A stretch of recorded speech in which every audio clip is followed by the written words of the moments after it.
All right, welcome guys to August. We are doing something new starting this fall, and so this will be the first lesson that we record ahead of time. Whitney is having the honor of doing that for us tonight, or today, or this morning, whatever you decide to watch this. So what our format is going to be is you'll watch these videos ahead of time, and then we'll gather on Sunday nights at 6:30 every Sunday. And what we're going to do is kind of do a time of fellowship for the first 15 minutes, then maybe some games and such, and then we'll discuss the message for the last 30 minutes.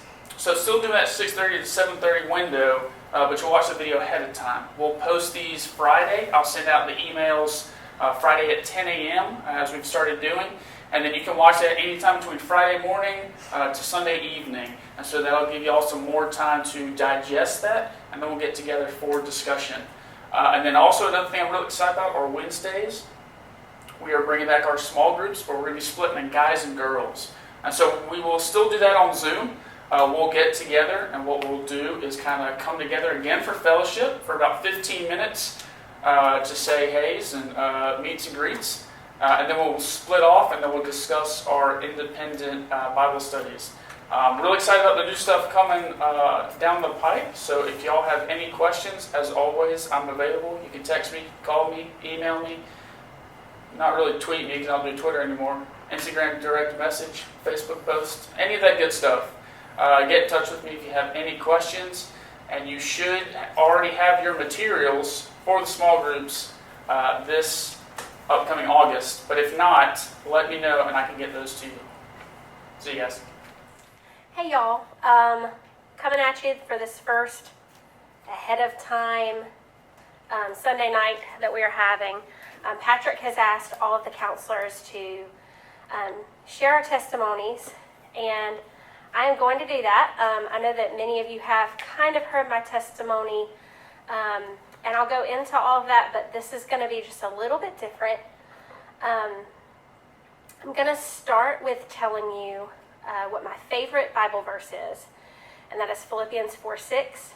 It says, "Do not be anxious about anything, but through prayer and petition, while giving thanks, present your problems to God." That's kind of it's not the exact words. I've heard it many different ways, but that's essentially what it says. And throughout different times of my life, that verse and different parts of that verse have maybe been more, certain parts of it has stuck out more than in other parts. And I'm going to kind of go into that a little bit, and we'll kind of break it down. But I'll start at the beginning. I was born here in Anderson.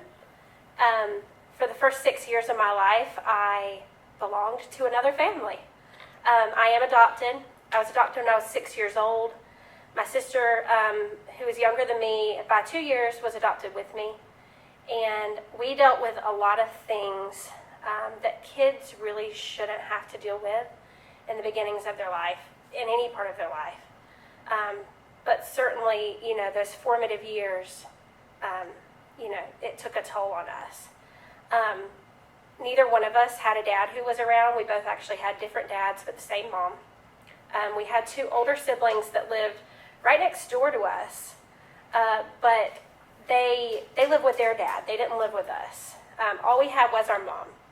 And our mom had a lot of mental health issues that truly just made her pretty much incapable of being a mom. I remember there were times when we were younger, she would just leave in the middle of the day, and we didn't know where she was going. And keep in mind, this is potentially 2 to 4 year old kids, at the house by themselves. Luckily, though, like I said, we had our older brother and sister and their dad next door to us, and our grandparents pretty much next door. It was just up the driveway and a little over. And so we knew that if something happened, we had my sister's phone number, we had my grandparents' phone number, and they would come down and immediately scoop us up. My older sister, Tracy, who I'm actually very close to now after years of not really being in touch, did a lot of taking care of us, and she was about 14, 15, 16, in that span of years, herself, and still growing up and still going through school, and that was something that she never should have really had to deal with. But as far as like a relationship with God went, in that period of time in my life, there really wasn't one. I was completely exposed to it because I did get to go to church some with my grandparents. They did send us to Vacation Bible School in the summertime, and so we were exposed to the idea of Jesus, but we didn't understand it, and really didn't think about it much. Of course, I think probably a lot of the times it's not something that kids really think, very deeply about anyway. But I am grateful that we had those opportunities, even in as bad of a situation as we were in with our mother. We did have extended family who cared for us and who cared enough to want to expose us to Jesus as well.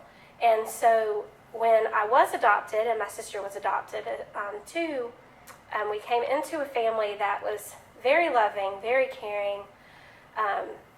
It was a complete 180, how a childhood should be. And we immediately started going to church with my adopted family.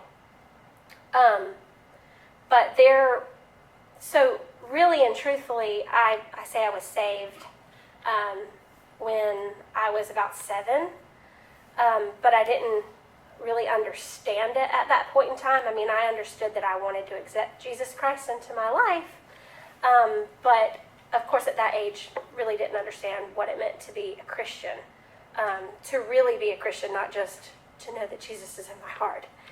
And in addition to that, my parents dealt with a lot of things when we were first adopted. With me in particular, my sister not so much because she was much younger, but there were a lot of things that happened before I was adopted that really shaped who I was as a young child and who I still am as an adult today, that created a lot of fear within me. There were a lot of things that I should have, developmentally, I should have been much further along. I did a lot of playing mommy for my younger sister as a child, and so I lost a good bit of my childhood the first 6 years of my life. There were a lot of times that my biological mother was truly scared herself because of her mental issues, but that also took a toll on me and created a lot of fear in me that my parents had to really work to get out of me. I would not get in the shower under the water. I was terrified of the water. I was terrified of the dark. I still don't like the dark as a 32-year-old woman. But those things did kind of get better with time. And then on up through my teenage years, my mom always said that I was maybe a little bit behind developmentally, even still then. Most of my friends were younger than me. I feel like I had a lot of catching up to do because those first 6 years of my life were kind of taken away from me. And so as I got older and got involved in youth group at my church, it wasn't until then that I really started to understand the idea of really just talking to God and leaning on God, and that, hey, there is this thing here that is here for me, because from the ages of about 7 to, I would say, 15 or so, it was just kind of like, oh, okay, I go to church every Sunday, I go to youth every Wednesday, or I go to, little kid Bible studies or VBS or something like that. It just didn't really click for me until I was a teenager. And even then, I wouldn't say it clicked. It really didn't click until after I left college. But so time goes by, I go through high school, I feel like I was a pretty decent kid through high school, but I made some stupid choices, as I'm sure many of you do. And it wasn't truthfully until I went through the first 3 years of college, didn't finish, and then moved to Hartwell, that I really, really started to grasp the idea of having a relationship with God. That it wasn't just, okay, you've accepted Him into your life and you believe that He died on the cross for you. That's not enough. Like, you need a relationship.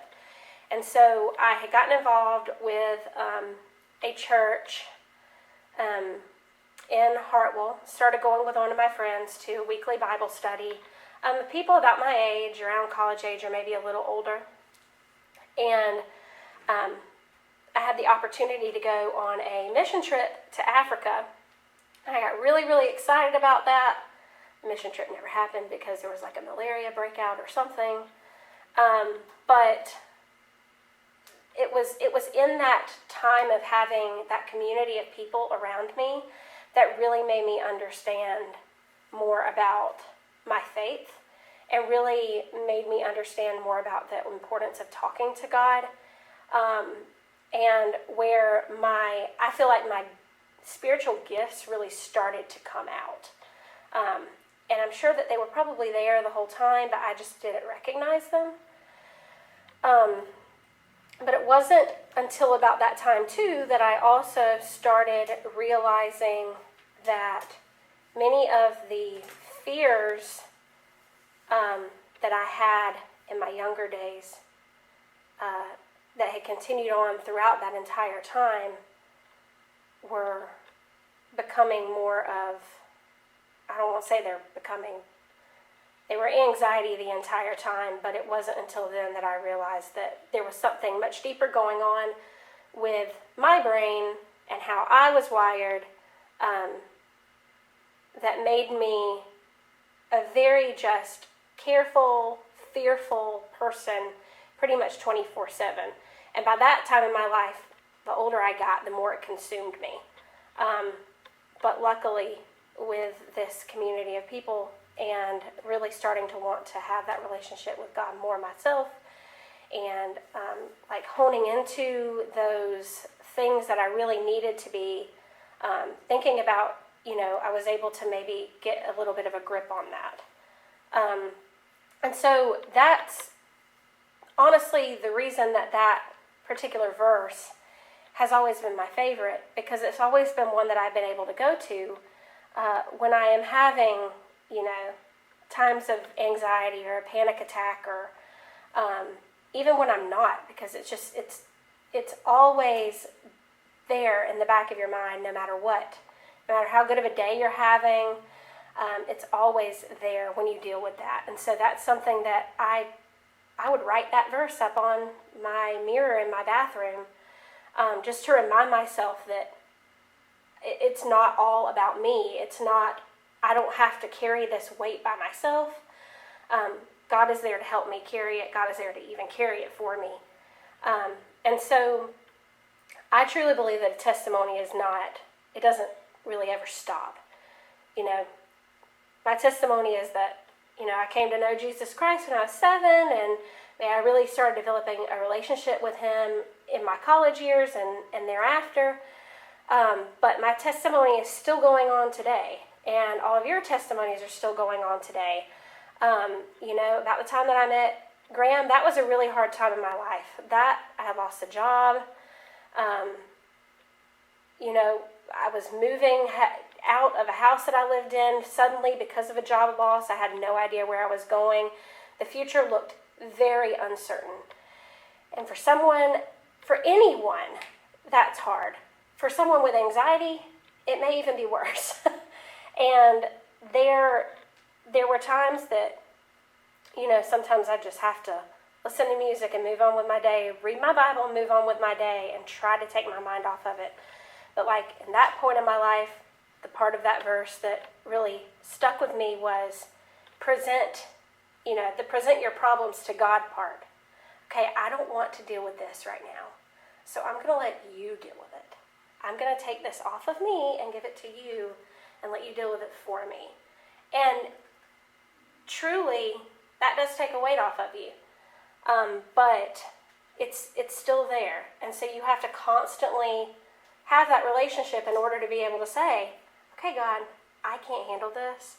It's like that Jesus take the wheel moment. You got to take it. And, even after Graham and I got married, the anxiety started to creep up a little bit more, and it had nothing to do with getting married to Graham. But, getting married and moving to a new town and making a 30-minute drive back and forth every day, and I already didn't like driving on the interstate, and all of this stuff just came crashing about. And so at that point in time, that the part of that verse that really stuck out to me was through the prayer and petition part. Okay, you've really got to put your nose to the grindstone, Whit. You've got to pray. You got to pray. You got to pray. You got to pray. The only way you're going to be able to get through any of this is if you pray. And that helped tremendously.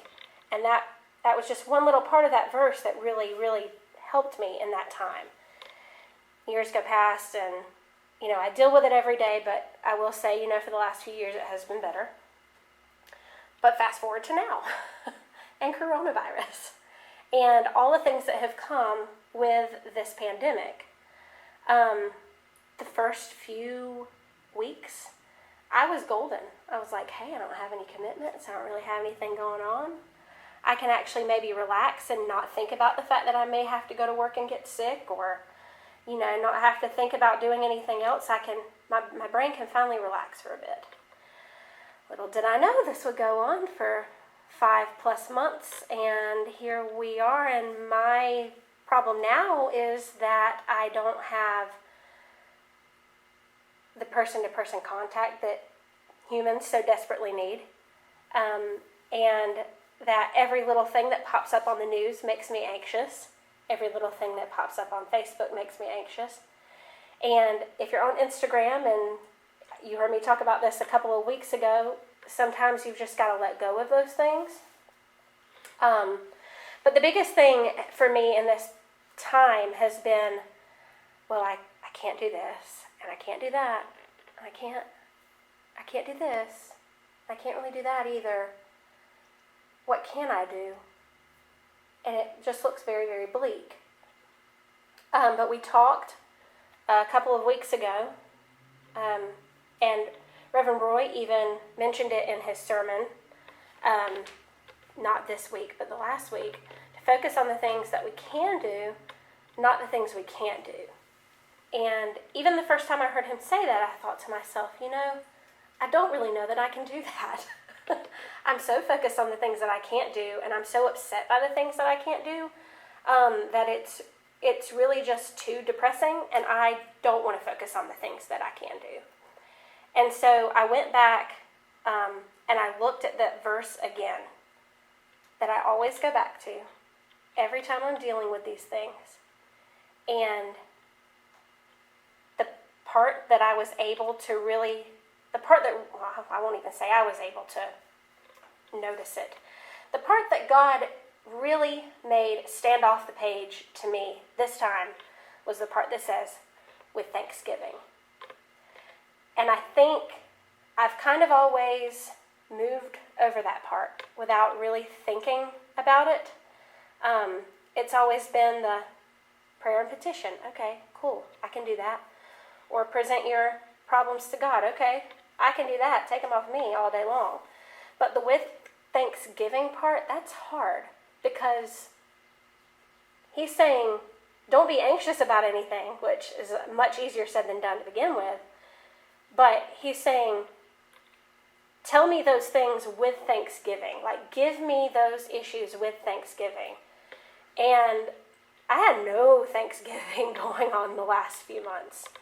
And that has really helped me a lot, because it does make me see things aren't as bad as they look. Things are never really as bad as they look. And it's basically his way of telling me, come back to me and thank me for what you have. Come back to me and be thankful for the things that you can do, not the things that you can't do. And so the reason that I went into all that is, like I said, your testimony never ever ends. Your testimony keeps going. And ultimately, you have to decide in what direction you want that testimony to go. And in order for that testimony to go in a good direction, you've got to keep that faith and keep that relationship. Because the times that I have fallen off, and this last couple months has been one of those times that I have just completely fallen off, and I can admit that, are the times that have been the hardest. But the times that he's able to say, okay, come on back to me, makes it a ton easier. And I know that there's probably a ton of you that are also going through that same kind of season right now. I know the adults have talked, and many of us are going through it. Those of us that don't have anxiety are going through it. And so definitely something to think about. But I believe that is it. So I'll leave you with that. Thank you all for joining us, and please remember to also join us on Sunday night at 6:30 on Zoom. You can get that information in an email, or you can contact me, and we would love to kind of follow up and discuss more about what Whitney shared. Thank you all. Hope to see you all soon. Bye.